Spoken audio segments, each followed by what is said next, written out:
Hi, I'm George Straighton, screenwriter of Hercules and Xena Warrior Princess, and you're listening to GenreTainment. Hello, everyone. You're listening to GenreTainment at SyFyPulseRadio.com. We're your hosts, Marx and Julie, and today we chat with the cast and crew of fantasy comedy web series Standard Action.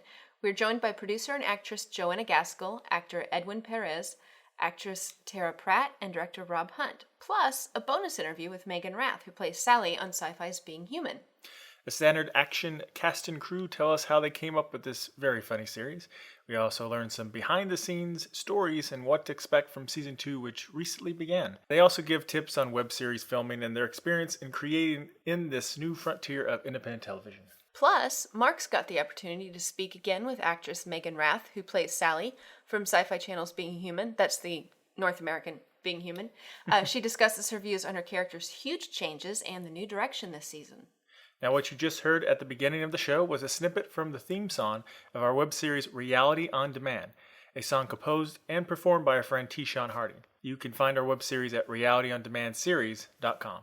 Now, let's get started with our featured interview with the cast and crew of Standard Action.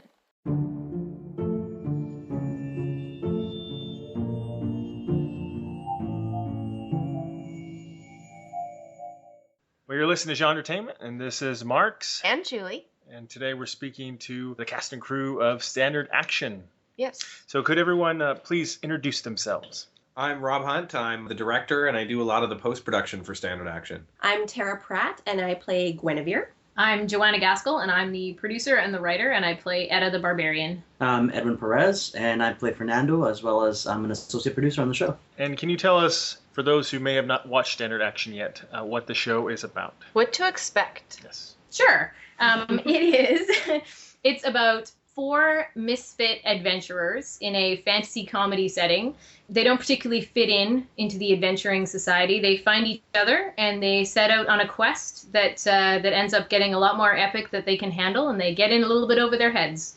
It's heavily inspired by a lot of different nerdity, really. So there's a lot of references to Lord of the Rings and Dungeons and Dragons and Doctor Who and Star Wars and all that stuff in there, and we're very much a fan series. I like to think of it as the tone and camp of Hercules' legendary journeys, but then the content of Lord of the Rings. I like that.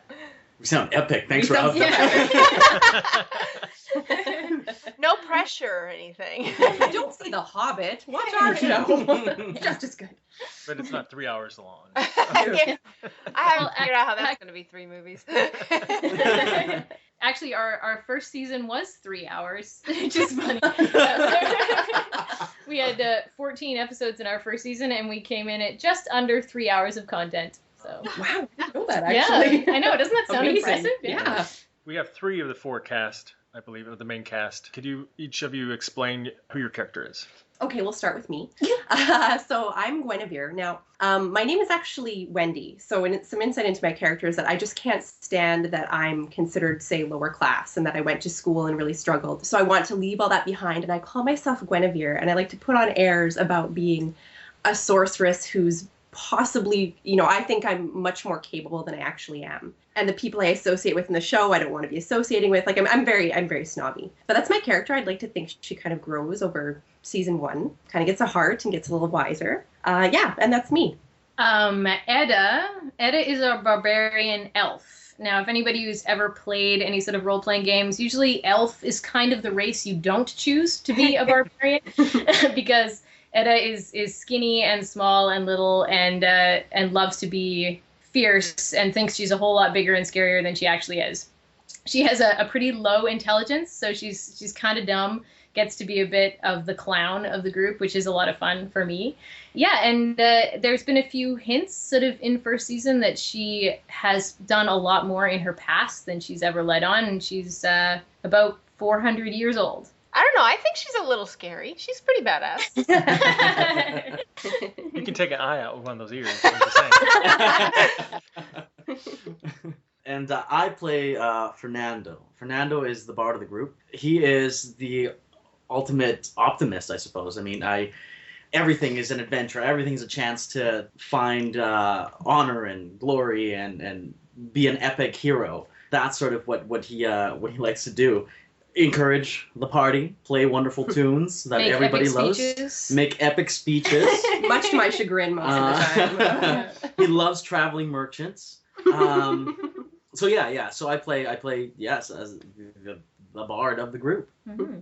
This is almost like some kind of new subgenre almost, where we're having a lot of comedies that are role-playing game related, with Journey Quest and other ones out there. And Standard Action is definitely one of the most popular ones. I don't know where you fell in historically, with if you're before Journey Quest or after them, or they totally weren't even influenced by them all. But what influenced the creation of Standard Action? Rob, do you want to tell that story about how you got me into D&D? Come join us. Me and Joanna met like about 7 years ago, and I wanted her, when we started dating, I was like, oh, you're an actor, you're totally gonna love this Dungeons and Dragons thing. And so we got her over to my friend's house and we showed her Gamers the movie, which was made by the Dead Gentlemen, who now make Journey Quest. We unfortunately didn't know about Journey Quest until we'd already made the pilot, and we watched it, and it was like, oh crap, these guys are really good. We didn't know they made a web series, or we might have done something else. Yeah, we just filmed episode 0, which was our teaser episode for season 1. It ended up being episode 6.5, so it sort of sits in the middle of the first season. And we just filmed it. We'd done it all in a really day. good. We were feeling really good about it, and then we discovered Journey Quest online, and we're like, oh. So good. I want a wizard in ours. But yeah, the people from Journey Quest are amazing. Actually, we started watching their stuff, and then we started we reached out to them, and they reached out back to us, and now we have this really great relationship with them. They're called Zombie Orpheus Entertainment now, and we're actually partners with them on a bunch of different projects. So we've actually sort of joined the fold with the Dead Gentlemen, and at the time it was really cool for us because they were celebrities to us. Yeah, we managed to pull in the druid the cleric from Journey Quest. Yeah. The undead cleric is the voice of the spoon of positive reinforcement in our series, and he did an amazing job. Like that's the episode 0 of season 2, and it's really worth a watch. Yeah, that was very funny. I loved that. I felt so bad. Yeah, that's Brian Lewis. Now, what was your reaction to, he was like, you'll love Dungeons and Dragons. What did you really think when you first started? You know what? Completely honestly, I loved it right from the beginning. Because as an actor, it's like being able to take a character and explore them without having any structure. Yeah. So you don't have a director telling you where to go. I mean, the DM to a certain extent tells you, what you see and that kind of thing, but you get to choose exactly where you want to take a character. So I immediately fell in love with it, and I've been playing D&D ever since. I guess 7 years. It's like improv. It's great. Absolutely. It's like pure character development. It's awesome. Yeah. I got her into World of Warcraft at the same time, so yeah. That's more addictive and less character development. I've heard. So why the title? Standard Action. I think that's a reference to what are your rules, options? Yeah. And options and rules. Yeah. I mean, well, Standard Action is a D&D term. And there were a lot of different choices for the title for the series, actually. My first choice was 3.5, because we were 3 humans, or three full-size characters, and then a halfling, because Fernando's character is a half-halfling. So originally it was 3.5, but or 3 3/4 if he's a half-halfling. Yeah, I see. Yeah. Wouldn't have quite worked. Technicalities. So it's a good thing that I didn't get. No, the only reason I didn't pick it actually was because the URL was taken. And then Standard Action was, since it's a direct link to Dungeons and Dragons, and it was actually pretty illustrative of what the party is, or what they were when they first started out, which is standard. Like there's nothing particularly special about this party. If you put them together in a group, they can get by, but any one of them on their own is going to die really quickly. I'd say we're special in like the short bus definition. Yay for mediocrity. We could have called ourselves like the short carriage, because it's short carriage. So why a web series? Whenever you guys came up with the concept, why not do a movie like Gamers was back then? Why did you decide to dive into web television? Well, Rob, you actually did a couple of feature films already. Yeah. there's a lot of psychology in doing indie filmmaking when you don't have any money and you just have to count on like goodwill and people wanting to show up. And we paid Joanna paid people for Standard Action a small amount, but shooting a movie, you shoot 20 days, or in an indie no budget situation, you shoot over 10 weekends on 3 months. And there's not a lot of feedback. You don't go through the whole process of post-production. And it seemed like it was very difficult, and we lost actors midway through one of the movie shoots, so we had to rewrite the script, and I was never really happy with it after that. So with a web series, it's modular. You can do an episode, and you don't have to plan too far in advance, or at least it's a lot more fluid and organic.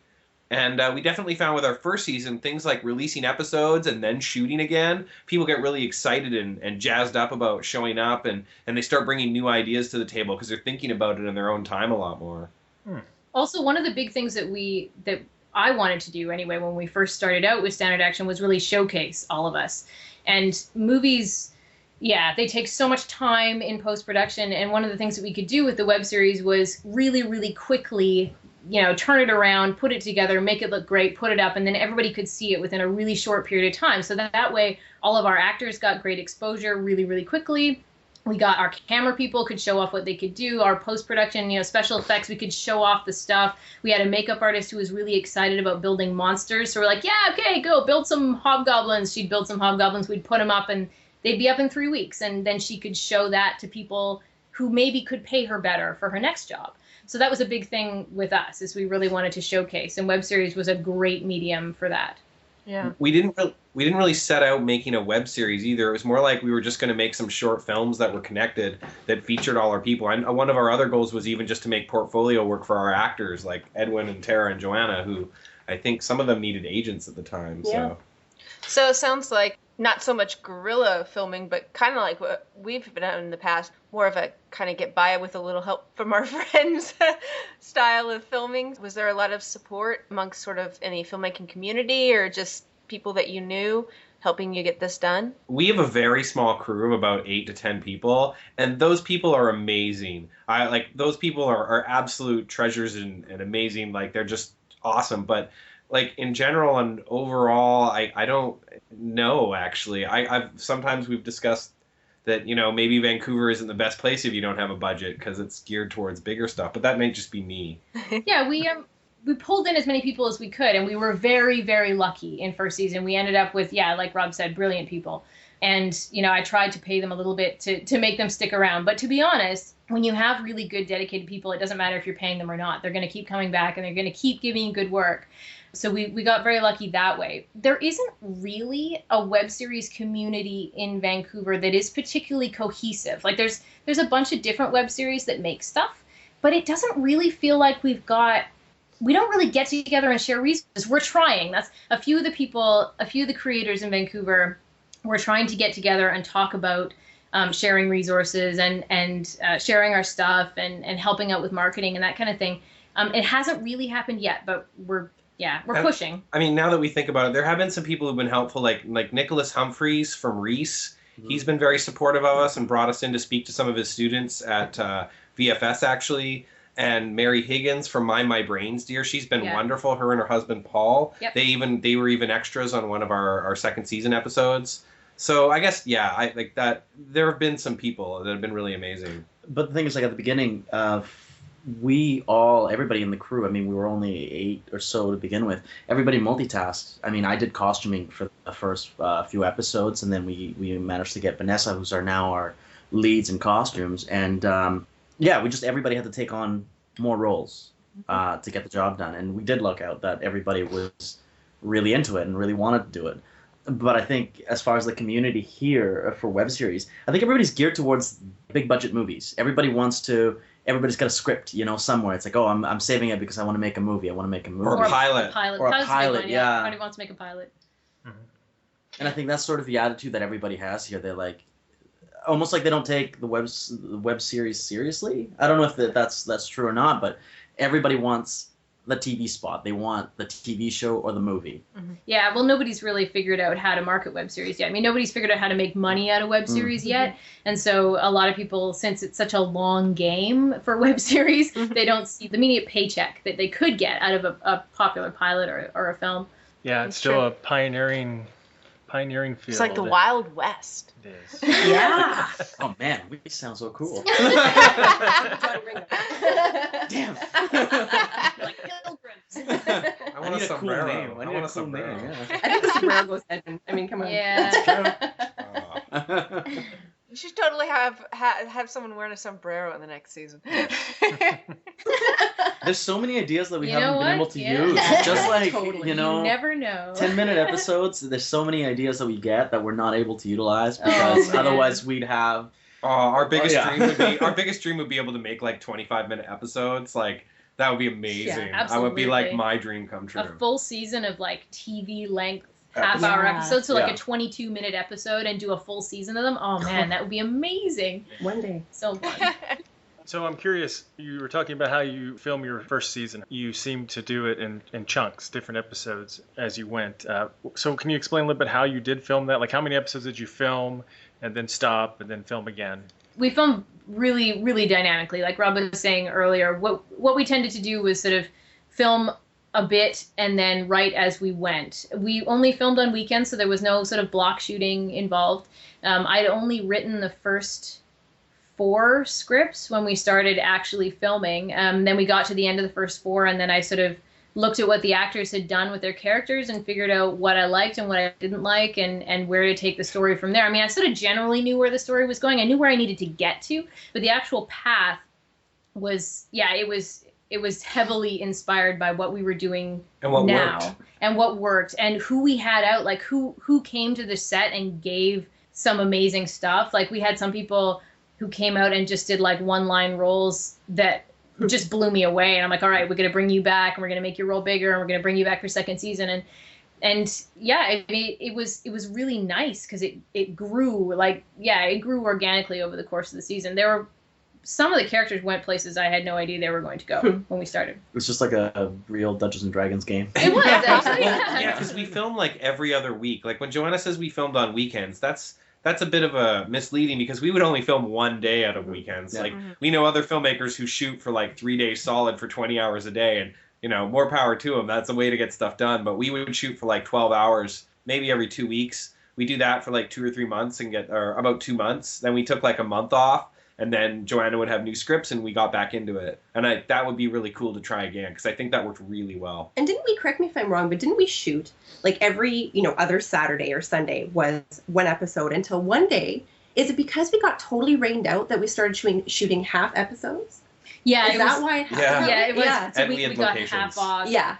Yeah, we basically shot it. We kept shooting an episode's worth of content in a day. So Right. we'd shoot a 10 to 12 minute episode in a single shoot day, which by professional standards is incredibly fast. But yeah, we got rained out one day, and so we ended up shooting sort of off kilter. But we pretty much did like, it ended up being during most of first season that we'd shoot, edit, release within a 3-week period. So it was sort of 3 weeks from when we were rolling cameras to when the episode was up online. So wait a second, it rains in Vancouver? No, I know, right? We were so surprised. I wouldn't have seen it coming. Oh my god, if you haven't watched season 1, you should. It's like raining every There episode. are- I noticed. Okay, link one of the others. Yeah. It was snowing on Tara's first day. Yeah. Wow. That's production value, though, snow.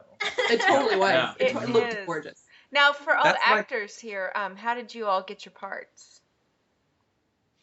Oh. Wow, I didn't realize that was going to Wow. be a stumper. The things I had to do. We don't talk about that. Actually, Oh no, I if there's a was- casting couch, please do I- not explain. oh, okay. Well, that ends my story. I was actually working on one of Rob's films when the idea for the web series came up. Joanna had written the scripts, and I just sort of said, "Send them my way. I'd love to read them because I play Dungeons and Dragons, and I have for a long time. I've always wanted to be involved. At the time, I was really into web series. I still am, but I was like, I wasn't working on anything like that, and I really wanted to be part of something like it. That was right at the beginning too. That was- there yeah. wasn't much going on then. Yeah. And so I read the scripts and I said, this is great. Can we do something? Can I be part of it?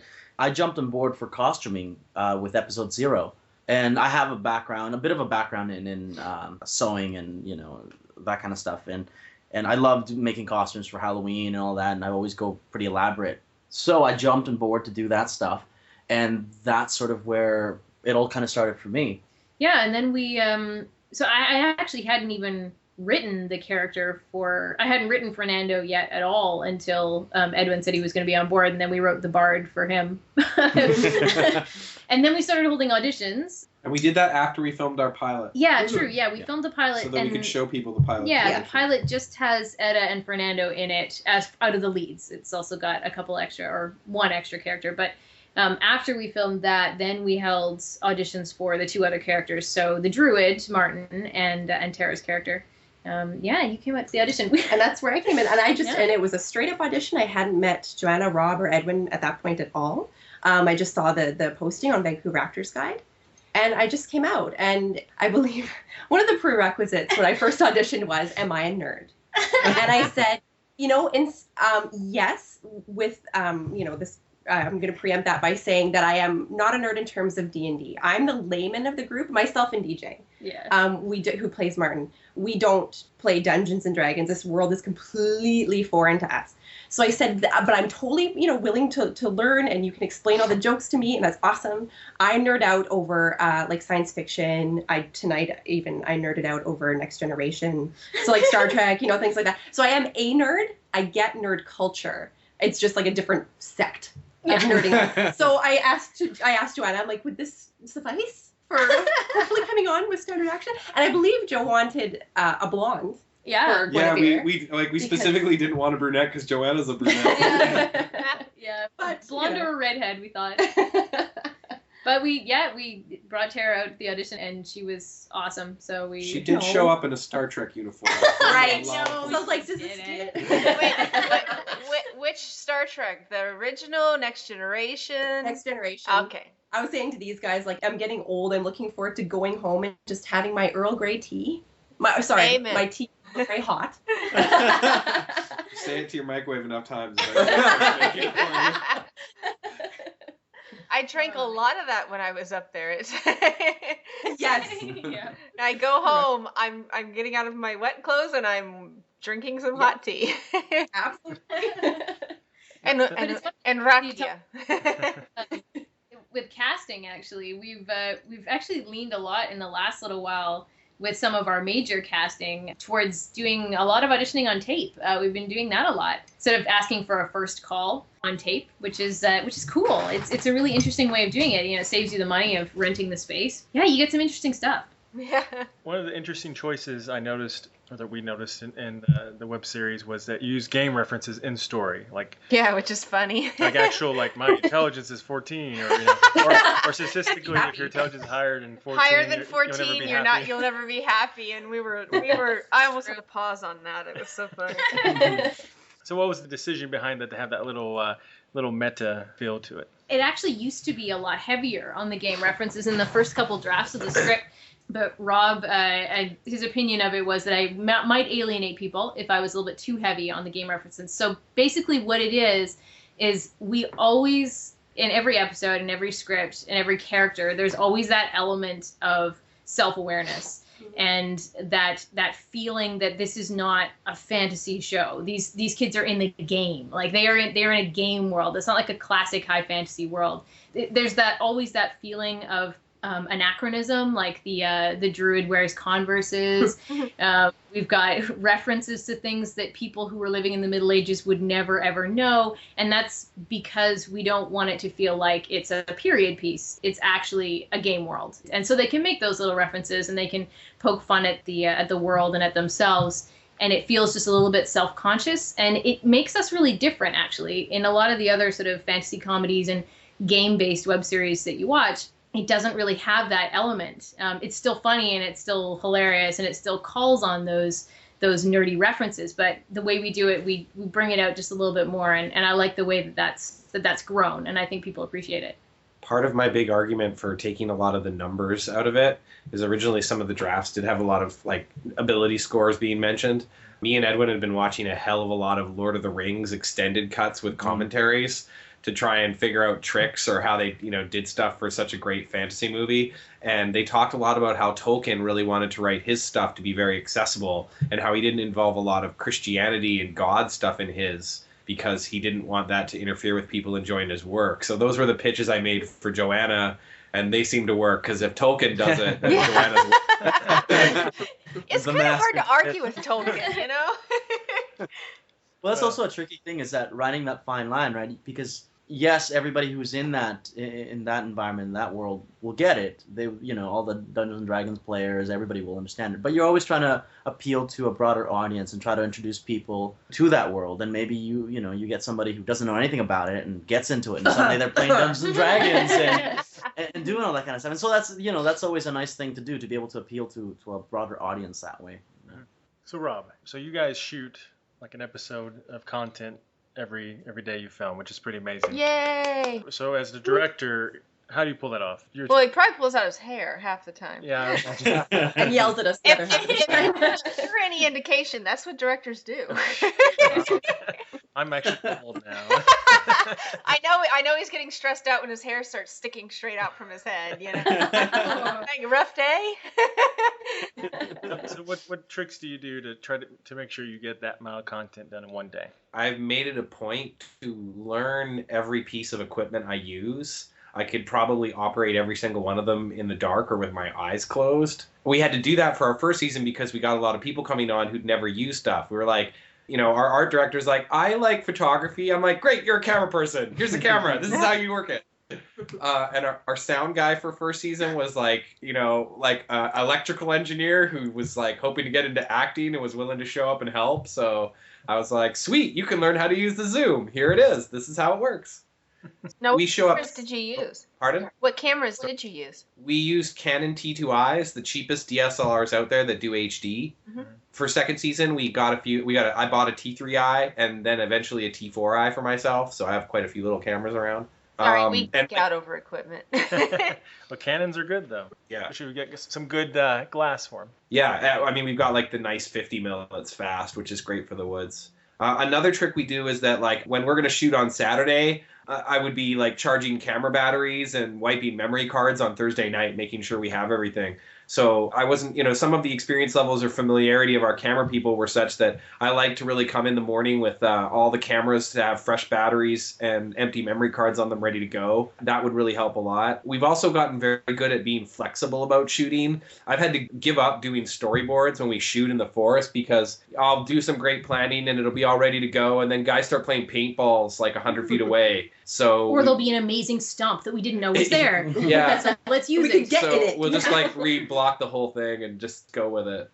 Yeah, we also film a lot of our scenes a lot like theater. Yeah. So we'll run the wide first, so run the whole wide all the way through from beginning to end. And actually, a few of our guest stars that we brought on later in the filming were kind of concerned about the fact that they had to know all of the lines from the beginning of the scene to the end of the scene. That's funny.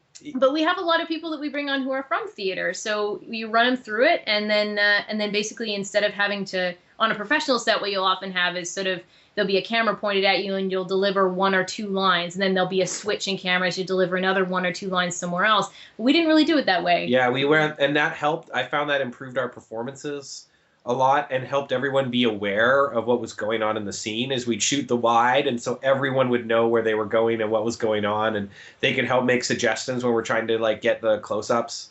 Another huge asset is we had 2 cameras and then 3 cameras for third season. And like, man, second season. Let's sorry. not get ahead of ourselves. Yeah. We're gonna have 5 cameras for third season. But yeah, having extra cameras, like, man, if you have a 2-person scene, you can shoot both your close-ups at once. Oh man, that's brilliant for editing. If you have the 2 close-ups being shot at the same time, then you get like the continuity of performance. That's brilliant. So nice.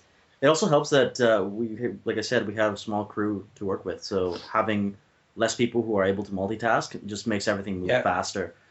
trying to organize. Not even know, having to tell people yeah. to be quiet, because that's a big one. Is sometimes shots would be, you get a bigger crew and there's people off having a smoke, talking and laughing. Yeah, we could move really fast too. So if all of a sudden we decided to do a scene entirely differently, it didn't take 2 hours to change the camera setup and the lighting. It was like 10 minutes and we're in a new spot. Pick it up, move. Yep. And I do a lot of editing. Like, I do all our posts, so I'm an editor as well. And that means that on set I can be running things in my mind and know that we need some B-roll or know kind of what's going to go on. Like, it's interesting. Yeah, it's very fluid. Cool. It's fun though. It's a comedy, so I'm sure there's some It funny... is? I know. That was a gritty drama. That's what I was going I've been for. viewing it all wrong. Oh man. So I'm sure there's some funny stories that have goof-ups happen or whatever occurs, like paintball. Can you share a few funny stories with us? Oh, well, Tara, do you want to tell the funny story that you always tell? These guys are sick of hearing it, but No, it's my favorite yeah, story. This is my first day of shooting. My first day of shooting, and everybody was convinced I was not coming back because, so I've seen the episodes. I'm in kind of a corset and a cape. This is January. This is January. So Fernando's character and I start out laying on the ground, and we've obviously been kidnapped by hobgoblins, and we're knocked unconscious, so we're laying there. And as Edwin and I are laying there, it starts gently snowing. I'm like, oh, this is okay, this is good. All right, no, it's fine. It's cool. I'll work with it. The snow starts hurting. It starts falling harder. And because it's just Edwin and I in this particular shot, there's Joanna with a bounce over us to kind of, shield us from the snow and the hail. So it starts snowing and hailing, and meanwhile, we've already shot the second half. Now, we shot the second half of that episode first. Yeah, That's that episode involved 3. Yeah, that involved no snow. Yeah. So suddenly it's snowing at this time that's supposed to take place before Yeah. that. Time-wise, we're like, okay, so the weather might screw us, all right. But, even aside from that, we're kind of freezing our asses off. And so there's Edwin and I, we're on the ground, we're like, okay, let's insert a line in there about, what did you say? We've got to get off the mountain and get out of the snow. Yeah, we added a line. That would explain the snow beforehand, and now suddenly there's no snow. So now we're on a mountain. Okay, all right. That's great. So, you throw all that into it, and it was really cute because, Joanna said, she's like, we were sure you weren't coming back after that because we're lying on the ground and we're covered in snow and we're probably freezing. And I said, no. This is what I've wanted to do my whole life when I've been watching movies and watching people get like down and dirty and do their action scenes. I want to be raw on the ground and cover me in mud. Preferably with Orlando Bloom. But Edwin will But you got me. Yeah. In the meantime, And he's just as good. They're Orlando. I got Fernando. Close enough. That's Working on it. Orlando's half brother. We had actually another story that I always find endearing and funny. If you watch the whole first season, there are several hobgoblins that appear over the course of the first season. There's one female hobgoblin. There's a bunch of male hobgoblins that show up. Actually, one of them in the episode that Tara was just talking about. All of them are played by the same guy. His name is Adam, and he makes music. He did some of the music for us in first season, and we cast a guy to play the final hobgoblin in first season. And I won't spoil anything, but he's kind of important. We've hired this big guy to play him, and he didn't work out, and it was the last minute that he didn't work out. So we called up Adam, and we're like, Adam, can you play this role? He's not an actor. He's a musician. We know him because he is the husband of a girl we play D&D with. Yes, yeah. And so every hobgoblin you see during the entire course of the first season is the same guy with all different prosthetics on. Like Ashley, our prosthetic artist, made a bunch of different prosthetics for him, so he looks different in every scene, but it's the same dude. And the very last day that he came out was a big epic fight scene between my character and his character. And it was... if you used to live in Vancouver, you may know Sawasan. Sawasan is way down on the delta. It's flat, it's open, there really aren't very many trees, and it is really hot in summer. So it was June, and we were filming this shoot with Adam in his full-on hobgoblin makeup. And it got to the point where I think it was probably about 30 degrees, which is really hot for Vancouver. And the gelatin that made up his prosthetic started to melt. We were using gelatin instead of something else because We it had was no cheaper. budget. Yeah. So it actually started to melt, but it didn't melt from the outside. It melted from the inside. So the inside of his prosthetic was like running off of his face and like coming out through little holes in his prosthetic mask. So we had to take him back to our home base, which was one of our sound guys' houses, and stick his head in the freezer and feed him like fudgicle after fudgicle after and ice cream fudgicle sandwiches. and ice cream sandwiches to try and cool down his core body temperature so that he could keep the prosthetic on. Oh man. That was a crazy day. I talked to him about that after too, and I was like, "So did the ice cream sandwiches help?" He's like, "No, but they tasted good." I just love. There's so many in our outtakes episodes. There's so many takes of us. You know, Rob calls action, and we're looking around as you hear dirt bikes in the distance, and we kind of look at the camera. We're like, "Are we still gonna go?" Yeah. For me, there was one. I can't remember what episode it was on, but I remember sitting there, and it's me and Tara, and we're having this discussion, and I think it's after we've escaped from Is this in the tent? mountain. No, Oh. we've escaped from the mountain. We're Okay. somewhere, anyways. I'm sitting there, and I'm having one of these moments where my character goes off on some speech, and I'm talking to her, and during one of the takes, I'm looking at her. I'm like, she's really thinking really hard about something. I'm like, I can see it in her eyes, and I'm like, maybe I'm doing a really great job as an actor. Later on, I found out that she was staring at this, I think it was a spider or something, that had started crawling down my neck, and I felt this little tickle, but I was like really focused on getting this speech out, and so I didn't know, that this was going on, but, I could see it register in her face, and I'm like, I'm really delivering this really well. And, What's even more hilarious about that is, just before that, when I messed up a take because that spider was on my hand, and I just flung myself up. I stood up. I was like, oh my god, that spider. Sorry, can we cut? And so I flung my hand, and then we did another take, and it was fine. And then the next take, I look over, and if you watch that episode, It made it in. So my reaction, there's a brief second where I look over at Edwin, and I just recoil in horror because I can see the spider on his neck. And actually made it in the episode. It was awesome. And I didn't even know that until after, and you watched it, and you're like, oh my god, that's the take! That was awesome. So did you give the spider credit for the episode? No, you know what? He wouldn't sign the paperwork. So Yeah, that's always the thing. They act like, I have 8 legs, but I still can't sign my name. Yeah, his They're agent was prima gonna be donnas, I swear. All right, well, we have a lot of people who are like independent filmmakers who want to make web series that listen to our show. So a lot of times we ask creators if they can give tips, like a big do or don't for people who might be thinking about doing web series. From your wealth of wisdom of making your own web series. So what would be your top do's and don'ts? Well, my big one really is to do it. And I know that just sounds no. go for Yeah, it.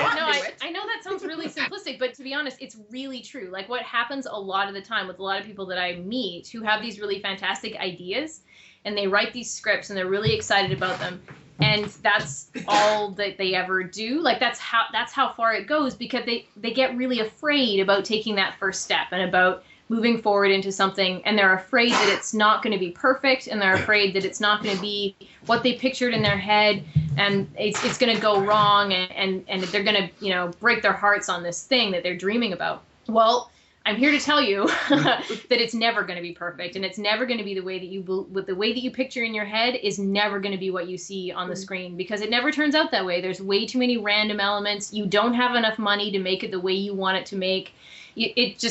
But if you go out and you do it and you get it done, that means that next time it's going to be better, and you'll have learned so much from the first time around.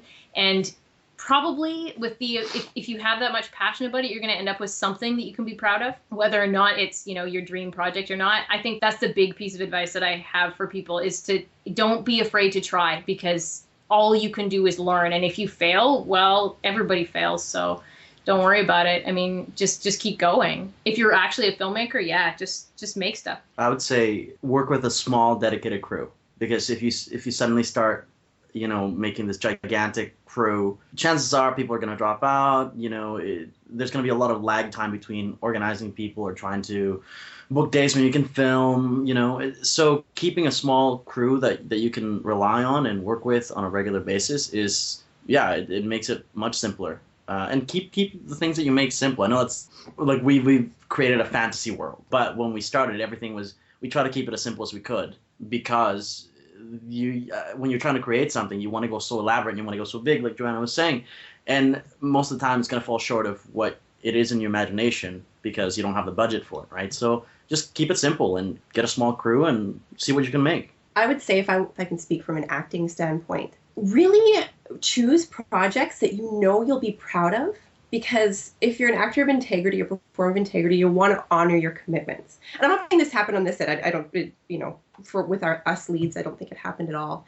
But we're talking a lot about people dropping out. And I know that you have to be prepared for that. But it just sucks that is an eventuality in most projects. And it's just like, you know what? No, if you make your commitment from the beginning and choose what you really want to do and say to yourself, yeah, I like what these people are doing and I want to follow it through the end.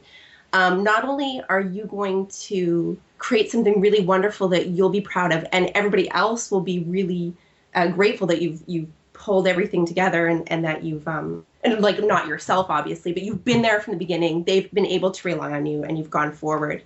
But then at the end you'll have you're self-promoting easily because you've got something that you're proud of. It's just easy all around to just say, yeah, I'm here from the beginning and I'm just gonna stick with it and have fun and I'm proud of it. From a few technical points, I think that directors nowadays really need to learn all the roles on their set. I'm pretty good at camera. I'm really good at camera. I've done it a lot. I've done videography. But even now on second season, we had to bring in other people to do camera because I've got to focus on directing.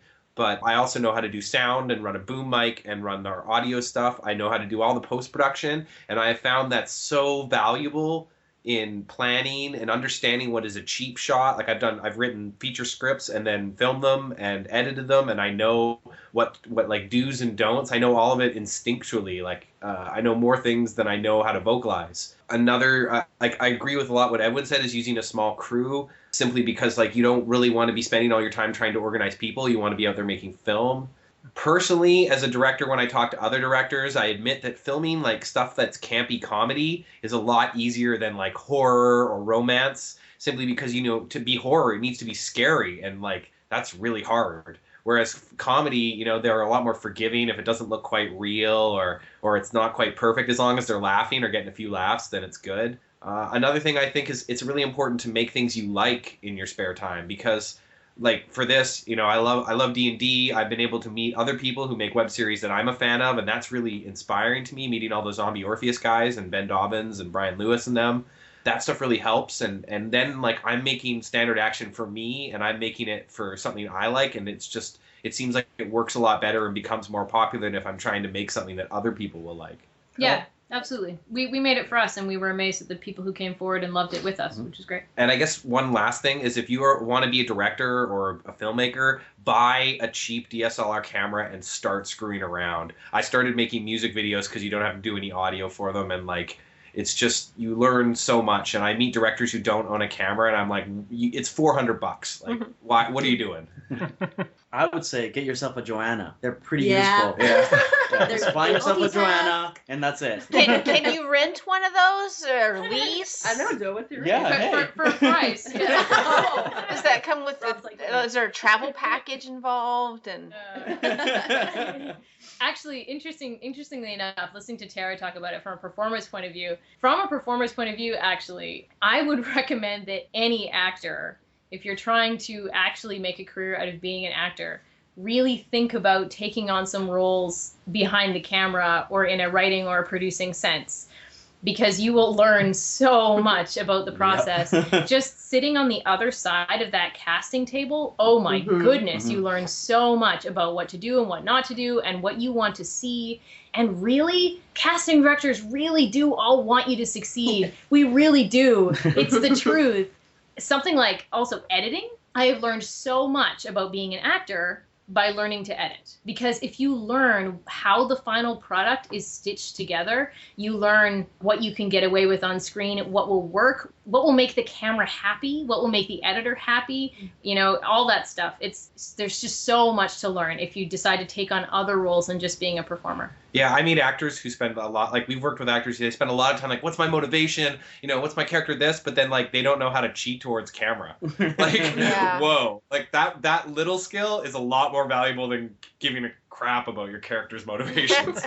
Well, the holistic approach really is good. I mean, not just for, smaller productions, but, I think it always helps everybody do their job well when they at least understand a little bit and respect the job that other people are doing, because, everybody is trying to get this done and done well, so regardless of what your role is, it always helps to have people around that can appreciate what everyone else is doing, not just what they are.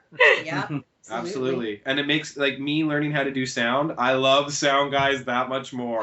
Like, wow, they're doing such an amazing and important job, and it hurts. That is a technical job, but they're dealing with some really rough physical conditions doing sound. Yeah. And they're so unappreciated. On every set, sound guys are like the least appreciated guy. You only ever hear about it when they did their job badly. Yeah. It's true. So I recorded Christian Bale or something. But it's really important. If you can't hear what's going on, I mean, there's no point watching it. And I meet directors who don't ever consider sound. Like, I've done enough sound where I know to cut when an airplane goes directly overhead. And I meet directors who are like, what, that's a problem? Dragons sound like planes.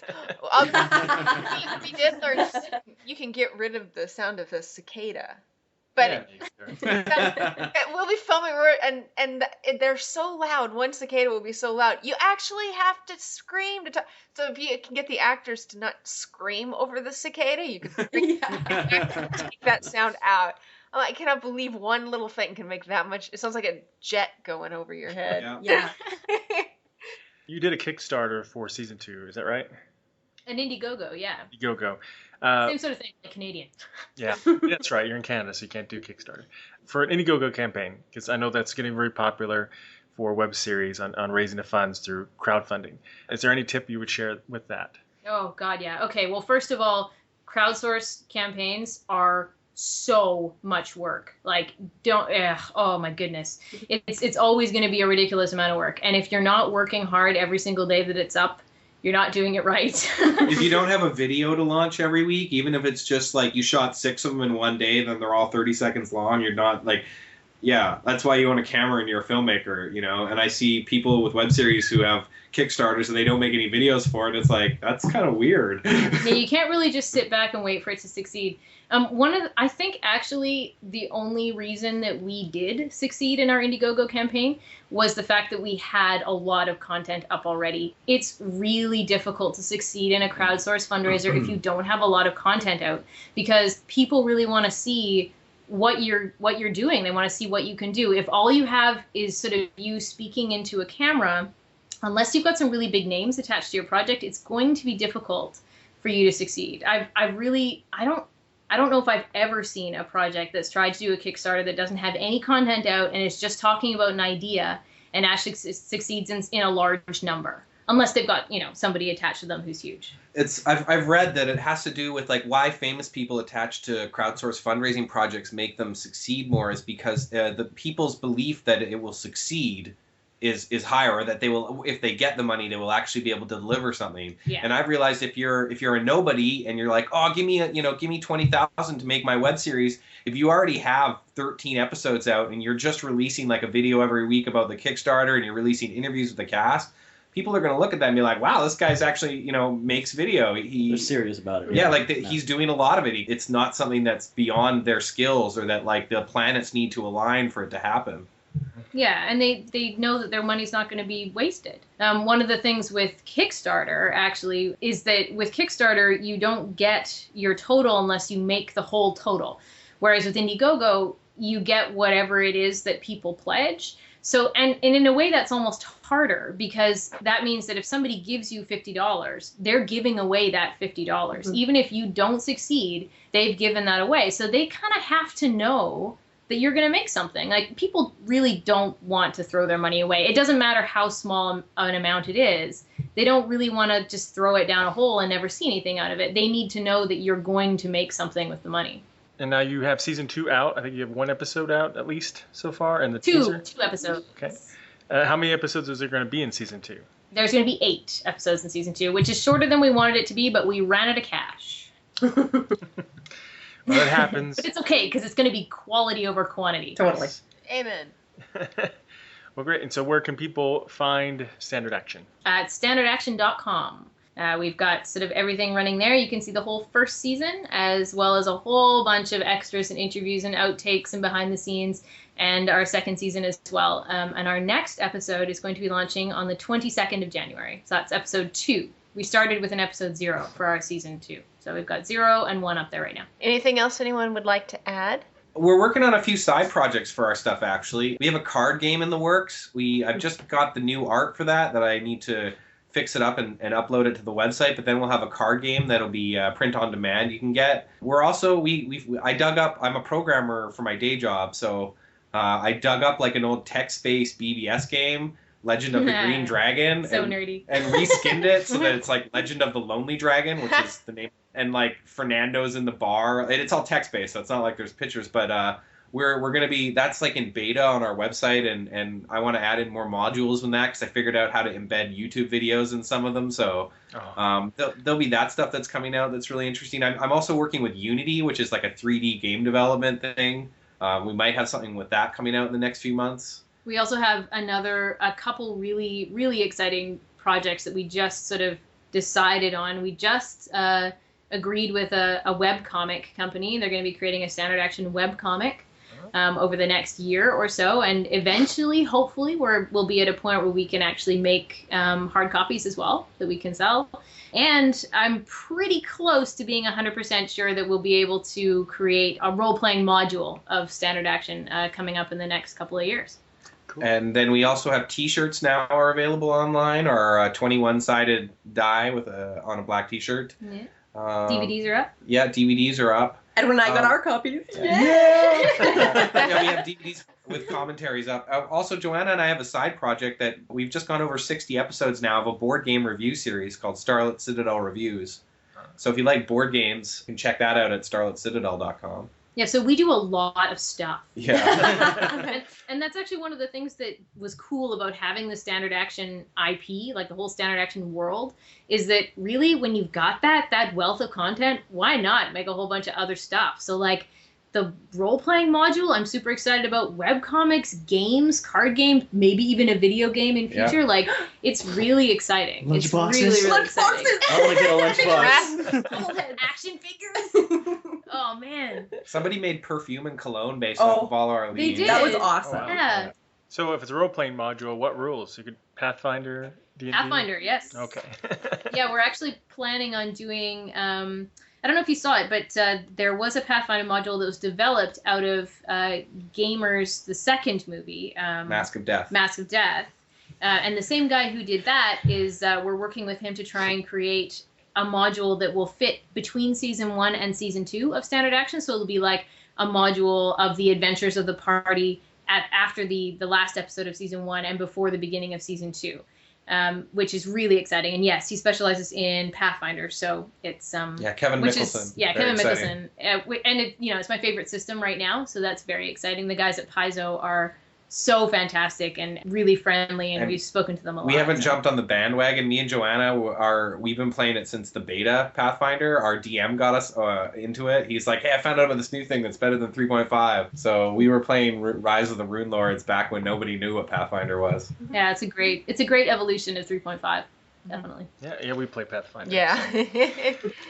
Nice. All right, well, it's been great talking to you guys. Yeah, thank you so much. Sure, Thank you. absolutely. Thank you. Thanks a you lot. guys.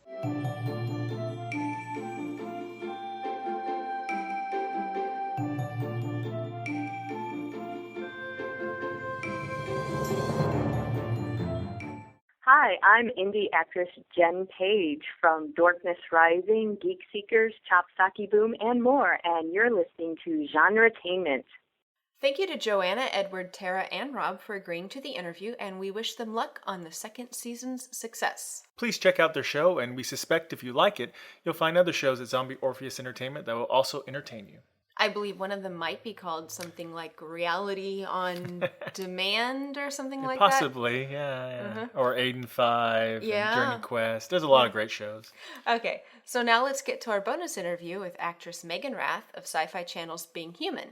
Now, for 2 seasons, she's played the ghost Sally, but let's just say things change big time in Season 3 for her character. Now, warning, If you have not seen episode 1 of season 3, which has recently aired, there may be some spoilers in the interview. Spoiler alert. Spoiler alert. Mother's dead. They're all dead. Josh isn't a werewolf. We're bringing Sally back. It's getting out of control. Hi, Meaghan. Thanks for speaking with us today.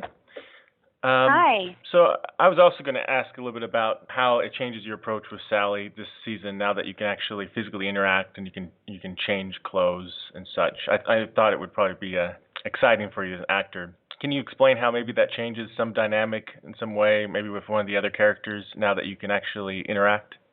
There was nothing that I missed about being a ghost. It's so funny. I just want to say to everybody, I'm so happy that we can finally talk now, because I feel like I was silenced for the last year. Everybody got to talk about what was happening with their characters, and I wasn't allowed to talk about anything. So, hi! But yeah, there was nothing that I missed about being a ghost. It was like, I was as happy as Sally was to be alive and interacting with people physically, and I was really missing out on a lot of things that everyone else got to do. So it really helped me to get back into her, because I was feeling just as excited as she was. It's crazy, like, how much, as characters you appreciate it. And as an actress, I really appreciated being able to have that physical contact just because of who these characters are. It's funny because, when I work on something else, of course you can touch people. That's just how it is. And I appreciate that sort of as an actress. But when I'm on Being Human, I appreciate it really for the characters, because I know that they've been friends for so long, and she hasn't been able to ever touch them or, feel what they feel like, or even know how cold or how hot they are physically. So it sort of brings it to a new level for the characters, I think. I think that, throughout the season, you'll start seeing some things with Aiden and Sally where, the writers are so smart the way that they did it. It's like, there's a girl living in a house with two guys, and it was never an option for a romantic chemistry. I know a bunch of you are going to ask, is there anything that's going on with Sally and Aiden? I just know it. I just know that you guys are going to ask it. And I'll answer it right now. What they did is so smart, because it's like, we never had that option before, because Sally was non-corporeal, and, it just wasn't going to happen. And they looked at her like a little sister, and all of a sudden, here she is, human, or as close to human as it's going to get. And all of a sudden, it's sort of an option. It's like, oh, we can do this. And it sort of reflects that situation in life. It's like you have a roommate that's a guy and you're best friends, and it never occurred to you before. But all of a sudden, it's like you're both single, and it's like, should we do this? Like, I guess we could do this. And, maybe you've drank a bit too much that night, and, all of a sudden it's just this weird moment between roommates. And I think you're going to see a couple moments like that with Sally and Aiden this season. Okay. For our writers, one of their goals was to have the three of us together a lot more this season, because I feel like we lost that a lot in season 2 just because of all the stuff we were going through separately. So there's definitely more scenes with the three of us. I think that our relationships have developed quite a bit. Yeah, the chemistry is still there, if not more than before, and it's almost changed in some way as we've grown up a bit. Really what's been the most challenging for me is kind of taking our, these fantastical situations and making them personal for me. It's always a challenge to relate what these characters are going through to our real lives. For example, last season, it's like, how do I justify murdering 20 people and still, remain likable in some way? So that's always been a challenge for me. This season was super difficult as well. It's like, okay, well, now I'm a reanimated corpse, so not only do I have to deal with the fact that I'm dead, but now I'm brought back from the dead, and what does that mean to me? And it's all very complicated. And I got to ask half seriously, because I'm sure it comes up, will your character crave brains?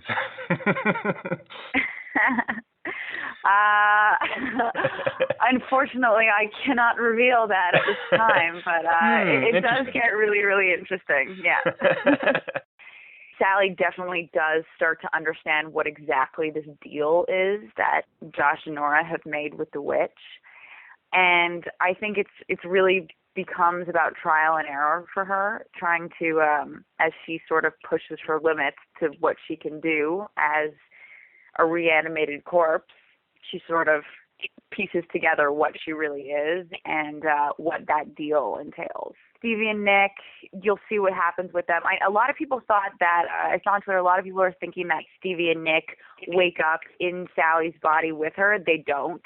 They wake up in their coffins. And so they're their own separate people. And that will be explained next episode, but just to clear that up for everybody. Okay, great. Well, I look forward to seeing the rest of season 3. Thank you. Cool, thanks. My name is Chris Stone. I'm the creator of Blood and Bone China, and you're listening to GenreTainment. Well, thank you to the SyFy channel for giving us a chance to speak with Meaghan. We love the new direction of the show, and we can't wait to see what else they have in store for season 3. I know we had a hard time getting into the show in the first season because of its similarities to the first series of the original British version, which we both love, I believe. Yes. And I think we can both agree, since they've taken it into its own path, it has become much, much more fun. Yes, it has. So, that's it for today's GenreTainment.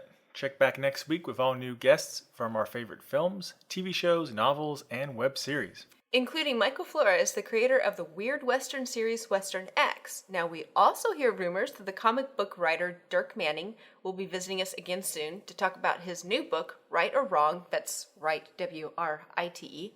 And we have a number of other excellent guests that we just can't wait to share with you. And don't forget, you can check out all of our past episodes in the archives at SyFyPulseRadio.com. You can also check out the other great shows on this channel, like Ian Collins' SFP Now, which typically airs on Fridays, and Jeff Trek on Saturdays. Plus, our new monthly show, The Roundtable, was a huge hit. So be sure to check that out in the archives. On that show, various hosts from the channel team up with a few special guests to discuss hot topics in our favorite genres. GenreTainment will be right back here on this channel at SyFyPulseRadio.com next Tuesday. And thank you so much for listening. Until next time.